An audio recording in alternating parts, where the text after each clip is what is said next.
Hello everyone, स्वागत है आप सभी का टॉपर ज्ञान अकेडमी में। कोस्ट गार्ड का आप सभी का 26 मार्च 2023 के जो आप सभी का फर्स्ट शिफ्ट है उसके कुछ इंपॉर्टेंट क्वेश्चन यहाँ पर देखने वाले हैं। एंड काफ़ी लोग कहते हैं कि भाई पीडीएफ कहाँ पर मिलेगा इनका, तो पीडीएफ आप सभी का ये क्वेश्चन जो मैं कराऊंगा, साथ में जो इसके बचे हुए क्वेश्चन है वो भी सारा पीडीएफ आप सभी को मिलेगा टेलीग्राम पर, और टेलीग्राम का लिंक है वीडियो के डिस्क्रिप्शन में, आप लोग जाकर ज्वाइन कर सकते हैं। चलिएगा देखते हैं आज का फर्स्ट क्वेश्चन। ठीक है, तो उससे पहले आपको बता दें कि भाई कुछ क्वेश्चन होते हैं कि जो बच्चे होते हैं कि वो नहीं बता पाते, ठीक है, और कुछ होते हैं कि जो क्वेश्चन थोड़ा बहुत गलत बता देते हैं, तो आप लोग उसको मैच कर लेना। तो यहाँ पर आपसे भी कहते हैं कि ऊर्जा की इकाई क्या होती है, तो काफ़ी लोग कह रहे हैं कि यूनिट पूछा था, कुछ कह रहे हैं कि भाई ये पूछा था कि इनमें से कौन सी ऊर्जा की इकाई नहीं है, इनमें से कौन सी नहीं है। 3 दे रखी थी, ऊर्जा की 3 इकाई दे रखी थी, तो हमने क्या लिया है कि यहाँ पर एक लिए वो हो गया आप सभी की जूल। जूल क्या है? ऊर्जा की इकाई है। ठीक है, ऊर्जा की इकाई कौन सी होती है? जूल होती है, कार्य की भी होती है। अगर बात करते हैं, ठीक है, नहीं होगी तो उसमें तो आप लोग देख लेंगे ना कि कौन सी है कौन सी नहीं है। आगे अगर बात करते हैं कि संतोष ट्रॉफी किससे संबंधित है, जो संतोष ट्रॉफी है वो किससे संबंधित है, तो संतोष ट्रॉफी फुटबॉल से संबंधित होती है। आप सभी को पता होना चाहिए फुटबॉल से संबंधित कौन सी ट्रॉफी है, संतोष ट्रॉफी है। ठीक है, तो फीफा से संबंधित आप सभी का अभी फीफा हुआ है, तो पता होना चाहिए कि आप सभी का फुटबॉल से तो क्वेश्चन आप सभी का बने ही कि बनेगा। आगे अगर बात करते हैं कि बंगाल की खाड़ी, हिंद महासागर और अरब सागर का संगम बिंदु कौन सा है। ठीक है, अगर इन तीनों का संगम बिंदु पूछा गया था तो आप सभी का यहाँ पर कन्याकुमारी करेक्ट आंसर होगा। ठीक है, अगर तीनों का संगम बिंदु पूछा गया था तो करेक्ट आंसर आप सभी का क्या होने वाला है? कन्याकुमारी आप सभी का यहाँ पर बन जाएगा। ऑप्शन नंबर जो भी आप सभी का था वो करेक्ट कर लेना। अगर तीनों का पूछा गया, अगर 2 का पूछा गया तो उसका आपका ठीक है यही होगा। आगे अगर बात करते हैं कि एस्टोनिस का सिनोनिम्स क्या है। एस्टोनिस होता है आप सभी का स्तंभित कर देना, आश्चर्यचकित कर देना। ठीक है, तो यहाँ पर पूछा था इसका सिनोनिम्स क्या होगा? सरप्राइज होगा। ठीक है, यानी किसी को सरप्राइज दे देना, या फिर इससे अलग आप सभी के एग्जाम में और कुछ भी हो, क्योंकि एक एक वर्ड के 3 से 4 होते हैं। ठीक है, एक एक के 3 से 4 अर्थ होते हैं, तो आप सभी को हो सकता है कि अलग भी पूछा गया हो। अगला वो क्वेश्चन देखते हैं कि what is the mean of virtue of. ठीक है, वर्च्यू ऑफ का यहाँ पर पूछा गया था as a result of something, आप सभी का यहाँ पर करेक्ट आंसर होता। अगर भाई एक बात और बता दूँ आप सभी को कि आप सभी के अगर क्वेश्चन आप सभी के माइंड में हैं तो आप लोग क्या करेंगे, उसको कमेंट बॉक्स में कमेंट कर दें, जिससे कि मैं उन सारे क्वेश्चन को इकट्ठा करूँ। जितने भी यहाँ पर स्टूडेंट देख रहे हैं तो वो क्वेश्चन को कमेंट बॉक्स में कमेंट कर दें, जिससे कि आप सभी को जो इवनिंग में जो वीडियो आएगी एंड साथ में आप सभी को जो PDF मैं आप सभी को अपलोड करूँगा इवनिंग में, वो आप सभी को देखने के लिए मिल जाएगा। ठीक है, कहाँ पर? टेलीग्राम पर। तो मैं पूरा PDF अगर आप सभी को दे दूँगा अगर आप लोग क्वेश्चन कमेंट करते हैं अपनी शिफ्ट के। ठीक है, जेन्युइन क्वेश्चन कमेंट करें।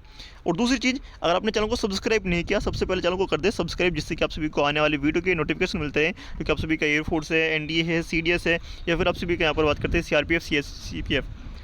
अगला क्वेश्चन आपसे भी कहते हैं कि कोलाइडी विलयन के उदाहरण क्या क्या हैं। जो कोलाइडी विलयन है उसके यहाँ पर उदाहरण है, बिल्कुल जेन्युइन क्वेश्चन आप सभी के एग्जाम में आया था कोलाइडी विलयन। तो काफ़ी लोग कह रहे हैं कि भाई दूध वाला आंसर था।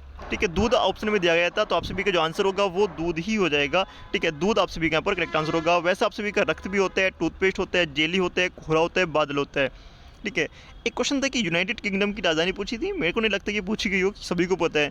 ठीक है, यूके की राजधानी पूछी थी, तो यूके की आप सभी के लंदन करेक्ट आंसर होगा। यूनाइटेड किंगडम की अगर राजधानी पूछी गई थी तो आप सभी का लंदन होगा। ठीक है, बहुत हल्की हल्की राजधानी पूछ रहे हैं, आप सभी से पूछ लेगा कि आप सभी का यहाँ पर UAE की राजधानी क्या है, या फिर आप सभी का इससे अलग भी क्वेश्चन पूछ लेगा। आप सभी का सऊदी की राजधानी क्या है, या फिर यहाँ पर जापान की राजधानी क्या है, इस टाइप से क्वेश्चन पूछ सकते हैं। यहाँ पर एक अगला क्वेश्चन देखते हैं कि सबसे प्रबल ऑक्सीकारक तत्व कौन सा है। सबसे प्रबल ऑक्सीकारक तत्व कौन सा है, तो यहाँ पर पूछा गया था आप सभी से, तो आप सभी का यहाँ पर होगा फ्लोरीन। अगर यही क्वेश्चन पूछा गया था, क्योंकि कमेंट बॉक्स में बच्चों ने ये बताया टेलीग्राम पर, जो हमारा टेलीग्राम है, जो डिस्कशन ग्रुप है उसमें डिस्कस करने वाले बच्चे, तो वहाँ पर क्वेश्चन मिला है सबसे प्रबल ऑक्सीकारक कौन सा है, फ्लोरीन है। ठीक है, आगे देखते हैं सबसे ज़्यादा गुरुत्वाकर्षण कहाँ पर होता है। गुरुत्वाकर्षण कहाँ पर होता है? गुरुत्वाकर्षण जो आप सभी की G की वैल्यू यहाँ पर पूछी गई थी कि G की वैल्यू सबसे ज़्यादा कहाँ पर होती है। ठीक है, तो अगर आप लोग ध्यान देंगे कि यहाँ पर सबसे ज़्यादा वैल्यू जो होती है वो होती है ध्रुवों पर। कहाँ पर होती है? ध्रुवों पर होती है सबसे ज़्यादा वैल्यू किस चीज़ की? वो होती है गुरुत्वाकर्षण की। आपको पता होना चाहिए कि यहाँ पर जैसे कि पृथ्वी है, पृथ्वी का हमने ये मैप बना दिया छोटा सा, पृथ्वी है, पृथ्वी पे यहाँ पर हमने क्या करा है, ये भूमध्य रेखा है एंड ये ध्रुव है। ध्रुवों पर G की वैल्यू मैक्सिमम होगी एंड मिनिमम कहाँ पर होगी? भूमध्य रेखा पर। और जीरो कहाँ पर होगी? बिल्कुल सेंटर पर जीरो होगी। सेंटर पर कितनी होगी? जीरो होगी। ठीक है, या इस चीज़ को आप लोग ध्यान से रखेंगे आने वाले एग्जाम के लिए। वह मापक जो वाहन द्वारा चली गई दूरी को मापता है। या फिर क्वेश्चन होगा, अगर क्वेश्चन यही था कि वाहन द्वारा चली गई दूरी को मापता है, उसको कहते हैं ओडोमीटर। क्या कहते हैं? ओडोग्राफ। ओडोग्राफ कहते हैं एक उपकरण जिसका उपयोग किसी वाहन जैसे कि साइकिल या कार द्वारा तय की गई दूरी को मापते हैं, उसको कहते हैं ओडोमीटर या ओडोग्राफ। अगर सिंपल क्वेश्चन था कि दूरी को कौन मापता है, दूरी को कौन मापता है, तो दूरी को आप सभी का यहाँ पर मीटर मापता है, मीटर से नाप लेते हैं, या फिर आप सभी का यहाँ पर सभी चीज़ें से मापते हैं। ठीक है, अगर इससे अलग क्वेश्चन और तरीके से बनता था, उसका आप सभी का स्पीडोमीटर कहते हैं, स्पीडोमीटर से मापते हैं, स्पीडोमीटर से मापते हैं। जो भी आप सभी के एग्जाम में क्वेश्चन था, कमेंट बॉक्स में कमेंट करके बताएं आप लोग। ठीक है, आगे देखते हैं आप सभी का गैल्वेनोमीटर क्या मापते हैं। हो सकता है कि आप सभी के जीडी का क्वेश्चन हो या फिर डीबी का क्वेश्चन, मगर आप सभी के एग्जाम में ही पूछ रहा था। तो गैल्वेनोमीटर क्या मापते हैं? तो किसी परिपथ में धारा की उपस्थिति का पता लगाने के लिए प्रयोग किया जाता है, गैल्वेनोमीटर का यूज़ करते हैं। ठीक है, एक तरीके का आप सभी का एमीटर होता है ये भी, और इसको कहते हैं धारा मापने के लिए इसका यूज़ हम कर देखते हैं। ठीक है, आगे देखते हैं। उससे पहले चैनल को सब्सक्राइब जरूर कर दें। क्या कर दें? चैनल को सब्सक्राइब कर दें ध्यान से। ठीक है, आगे देखते हैं आप सभी। तो क्वेश्चन आप सभी के मैथमेटिक्स के सेम आ रहे हैं। तो मैथमेटिक्स में जो क्वेश्चन पूछे गए थे, ठीक है, वही आप सभी का हर उसके डिजिट चेंज करके क्वेश्चन आ रहे हैं। तो 25 मार्च का थर्ड शिफ्ट का क्वेश्चन देखेंगे हम यहाँ पर मैथ्स के। ठीक है, 4 मेल और 5 फीमेल एक काम को 14 दिन में कर सकते हैं, तो उसी काम को 8 मेल और 10 फीमेल कितने दिन में करेंगे? 8 मेल और 10 फीमेल। तो सिंपल सी चीज़ है, इसका जस्ट डबल आप सभी का यहाँ पर बनना है। तो यहाँ पर जब ये डबल बनना है, यहाँ पर पूरा सीन 4 मेल 5 फीमेल 14 दिन में करते हैं, तो जस्ट डबल कितने में करेंगे? आधे दिन में करेंगे, 7 दिन इसका करेक्ट आंसर होगा। डायरेक्ट आप सभी का ऑप्शन से आंसर आ जाता। एंटोनियम्स ऑफ डिमोलिश, डिमोलिश कर देना, किसी को भी चीज़ को नष्ट कर देना, यानी कि कंस्ट्रक्ट करना, बना देना, मैंने आपको कराया था। इनरेज होता है मिटा देना आप सभी का। अगर आगे बात करते हैं, 3 क्वेश्चन एक्टिव पैसिव से आ रहे हैं। ठीक है, 3 क्वेश्चन, 2 क्वेश्चन एक्टिव पैसिव से आ रहे हैं, 1-2 क्वेश्चन डायरेक्ट आप सभी का पूछ रहे हैं। ठीक है, 3 से 4 क्वेश्चन आप सभी के यहाँ पर ही घूम रहे हैं। अगर बात करते हैं मैथ्स में, एक क्वेश्चन मैट्रिक्स से था और एक डिटरमिनेंट से क्वेश्चन था। ठीक है, बिल्कुल ईजी क्वेश्चन थे। एंड 3 क्वेश्चन अर्थमेटिक मैथ्स में फॉर्मूला बेस्ड थे, जैसे कि आप सभी का a+b का स्क्वायर, a+b का square, and 2 question a+b cube से थे। ठीक है, इसका सिंपल है, इसमें क्या करना था, a दे रखा था, b दे रखा था, यानी स्क्वायर निकालना था। इस टाइप से क्वेश्चन आप सभी के बनने थे।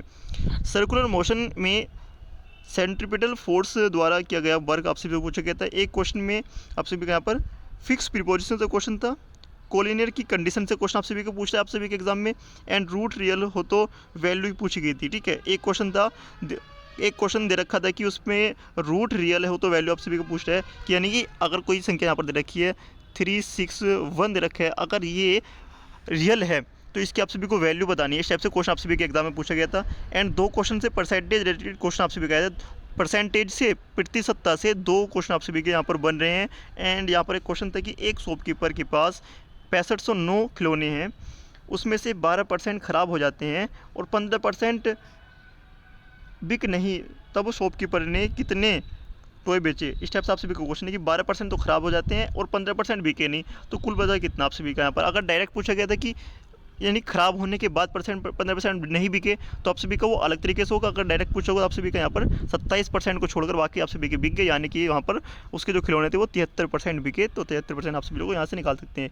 ठीक है, आगे अगर बात करते हैं, तो यहाँ पर आप सभी का पूछा गया था इस टाइप से। तो यहाँ पर x इंटू साइन एक्स का डिफिशियंसी पूछा गया था, x = π/2 से पूछा गया था। यहाँ पर आप सभी क्वेश्चन था, एंड साथ में 2 पॉइंट दे रखे थे और क्वेश्चन पूछा था। रीजनिंग तो वो तो बिल्कुल इजी क्वेश्चन आ रहे हैं, रीजनिंग के बिल्कुल इजी क्वेश्चन आ रहे हैं। एंड साथ में अगर बात करते तो आप सभी का यहाँ पर आ रहा है कि यहाँ पर आप सभी का यहाँ पर आप लोग क्वेश्चन देंगे कि p 16 में p-2 से डिवाइड करने पर क्या आएगा। यहाँ पर क्वेश्चन था p 16 बटे p-2 से डिवाइड करने पर क्या आएगा। तो सिंपल शब्दों में अगर मैं बात आपको डायरेक्ट बता दूं, p × 2p प्लस के आप सभी का यहाँ पर क्या बनेगा। तो यहाँ पर आप सभी का यहाँ पर यहाँ पर हम क्या कर लेते हैं, इसको बाहर निकाल लेते हैं। अगर यहाँ से हम क्या कर ले, 4 बाहर निकाल लें, 4 बाहर निकाल लेते हैं। 4 बाहर निकालने पर आप सभी का जो फॉर्म बनेगा 4 × 16 आप सभी का 4p p+2 आप सभी का यहाँ पर डायरेक्ट आंसर आ जाएगा। आप लोग इसको सोल्व करेंगे तो ठीक है, आराम से आप लोग कर सकते हैं। साथ में आप सभी का यहाँ पर sin 3x/8, sin 5x/8, sin x/8 and sin 7x/8, ये आप सभी का डायरेक्ट ट्रिक से क्वेश्चन था, आप लोग इसको आराम से कर सकते थे। इस टाइप से आप सभी के एग्जाम में क्वेश्चन बनने हैं। ठीक, आप लोग इसको आराम से जाकर करें। अगर किसी का कोई भी डाउट आता है तो आप लोग कमेंट बॉक्स में कमेंट कर दें, हमारे चैनल को सब्सक्राइब करें, वीडियो को लाइक एंड शेयर कर दें।